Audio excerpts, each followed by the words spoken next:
And he said something to me. It was very clever. He said, collect skills, not jobs.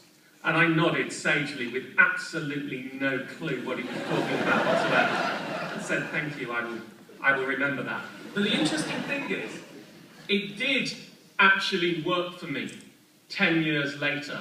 I'd spent 7 or 8 years searching for the right career.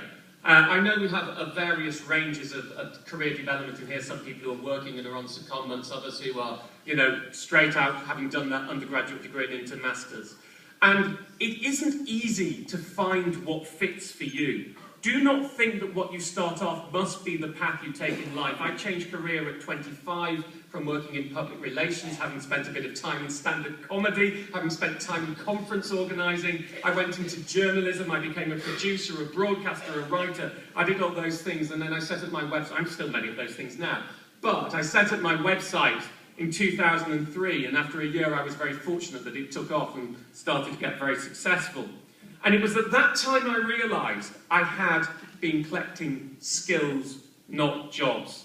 I suddenly realised that when I was trying to do things, it was working well for me. I could communicate, I had public relations and marketing skills, I could see the design, I could start to understand social research methods that would enable me to understand what my users wanted and how to work it that way. I could write, I could communicate, I could brief from having been a Students' Union president and having staff reporting to me, something not many of us get the opportunity to do.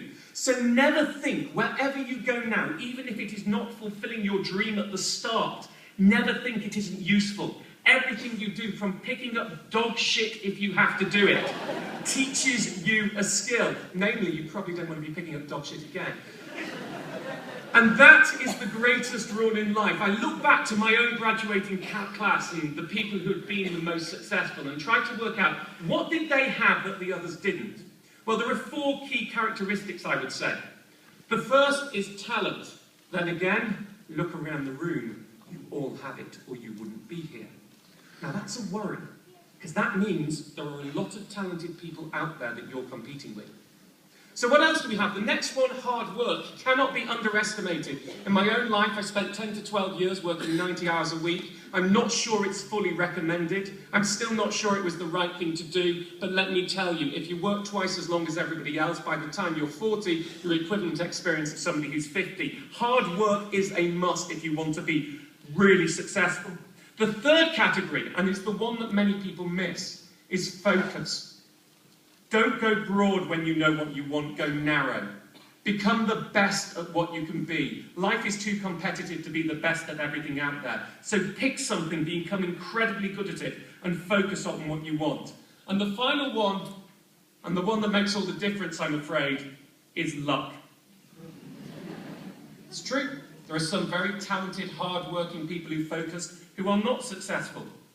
Then there are those who are. But the thing to remember, first of all, you've already been lucky. You're sitting here wearing the purple and gold of the London School of Economics, one of the greatest institutions in the world, that will give you a head start and a contact book and a nod and a reputation before you even begin. That is one definition of luck.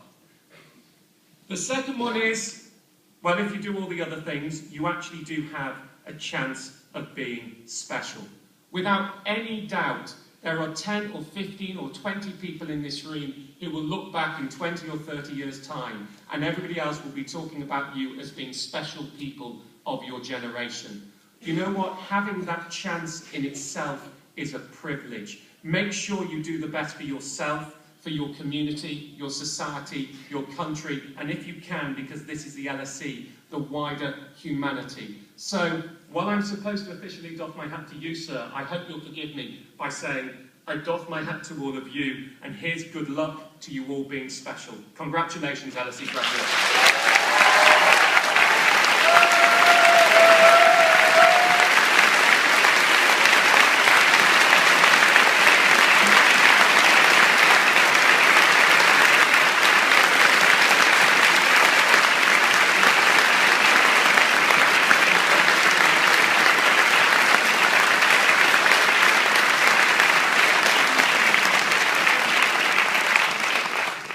Thank you, Mr. Lewis.